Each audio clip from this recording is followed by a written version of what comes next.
Well, my name is Albie Sachs, and once upon a time I was a student at the University of Cape Town.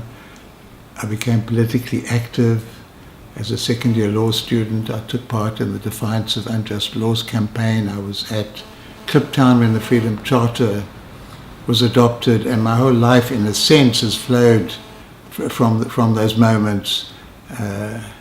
Locked up in solitary confinement on 2 different occasions, going to exile, blown up by a bomb put in my car by security agents. Those were the hard days of relentless struggle against a vicious system of apartheid.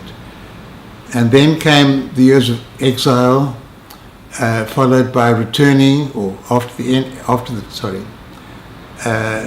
returning in 1990 without my full arm, but with my heart filled with expectations of helping to transform South Africa, being involved in the process of writing the new South African Constitution. It was a tough, long battle. It took 6 years. We had breakdowns. Chris Hani was assassinated. People were being thrown off trains. People were dying in KZN. But we got our Constitution. And the Constitution ultimately was drafted in Parliament, our democratically elected Parliament, with more than 400 members of the National Assembly and maybe 80 in what was then the Senate, and the great majority of them, people from the communities, people who'd been in the struggle, who'd been in jail, who'd been in the union movement, from the faith organizations. It wasn't a deal done at CODESA between Mandela and de Klerk and a few business people. It was drafted by our Parliament. And Clause 25 in our Constitution emerged from that. And in a sense, the theme of the discussion is going to be about what does Section 25 of the Constitution, dealing with property, what does it mean? What does it signify? Does it prevent or does it facilitate major redistribution of land in this country? That's the big issue. And what's been astonishing for me and thrilling is to see how in the course of 18 months the whole debate has shifted.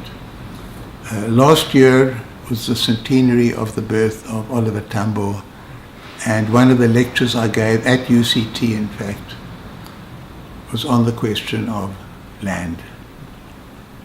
And at that time, the idea was that Section 25 requires willing seller, willing buyer. It's an obstacle to having major land redistribution in the country. We've got to get rid of it. We've got to get rid of the compensation aspects built into Section 25.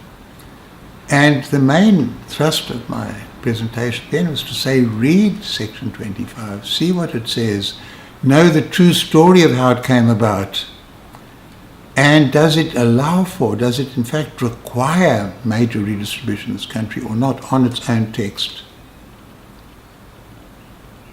And what's been thrilling is to see that the issues debated from a purely academic issue or an issue for the political platforms, denunciations and sloganizing and so on, into a theme that's now engaging the whole country, and Parliament is traveling around the country and listening to the people on the ground, people with different attitudes, different positions, and the issue now is how can we achieve, not should we achieve, how can we achieve major land redistribution in a way that restores the land to the people who were disinherited by colonialism and by conquest and by all the laws, the migrant labor system and the taxes imposed on people, and people who couldn't carry on being farmers had to become migrant workers and so on.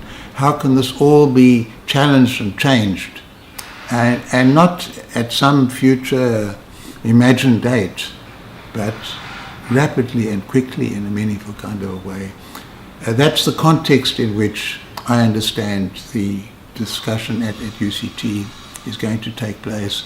And I will have some of my own ideas to feed in to that debate in terms of understanding Section 25, what it says, what it means, the potential that it has, and ways in which it would be possible to have extensive redistribution of land without paying compensation in South Africa under the constitution as it exists, if we have a proper expropriation law passed by Parliament.